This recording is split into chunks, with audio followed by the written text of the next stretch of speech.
moment, I should like to speak with you about an idea to increase our income. I was just stopping by for the supply list, miss, but I've time to hear you out. He pulled off his hat, the crow's feet at the corners of his eyes, a mix of hardship and laughter. What's on your mind? She pulled the list he wanted from atop a stack of papers, quickly penned an addition, then held it out. As long as you're going into Royston, would you stop by Mavis Feed and pick up enough winter wheat for 10 acres? I know it's not much, but every bit will help. He slanted her a sceptical look. I thought the budget was strained. It is. So much so that she'd nearly considered fluttering her eyelashes at any man of means in Royston, for marrying into money ought to be easier than grabbing pennies out of thin air. Another great sigh leached out of her. But I pawned my locket for extra funds. If God wills, no one shall purchase it, and I'll buy it back when the wheat is harvested next summer. A frown tugged down his brow. I hate to see you suffer such hardship, miss. So did she, and yet there was nothing for it. Perhaps this was what came of buried secrets. Thank you, Sinclair, she murmured. I can do that, miss, but— He tucked away the note, rainwater collecting in a pool at his feet. Where is this seed to go? The fields are already sown. Which is why I'd like you to speak with Tom. As soon as this rain lets up— She glanced out the window, the leaden skies giving no hint of relenting. Have him begin work on the fallow plot near the northwest corner of the estate. If we can get that wheat in before a hard freeze, next season we'll increase our yield. An ominous grumble rumbled deep in Sinclair's throat. I don't think so, miss. You know it's not right. She pulled her shawl tightly to her neck to hide her frustration. You cannot negate the fact that 80 extra bushels, 100 if God smiles upon us, will bring in extra money. I don't fault your mathematics, miss. Then what do you fault?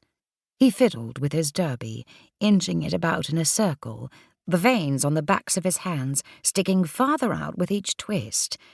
It's not wise to turn earth that ought not be disturbed. You know this.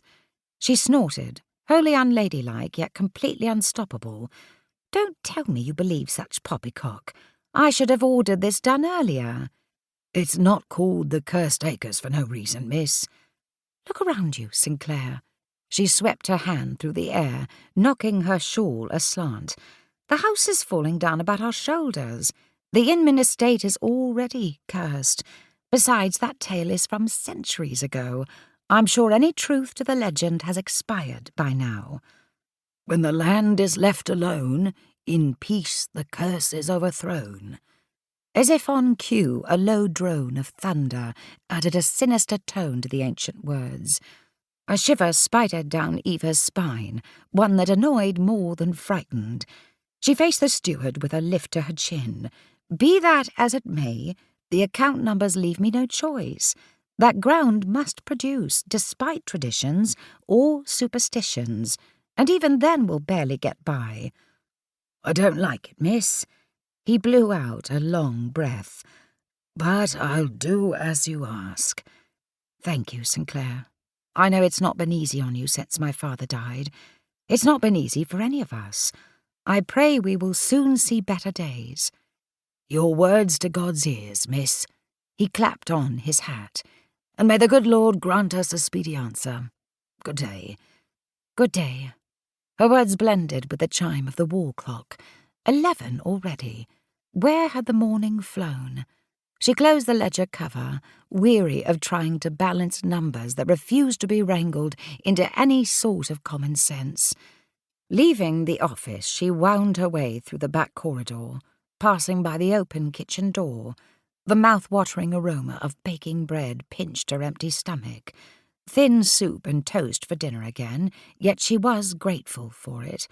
Why her father had kept the abysmal state of their finances such a secret was beyond her.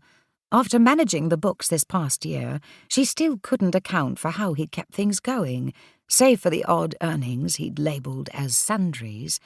She'd sure like some of those sundry payments now, payments that had dried up after his death.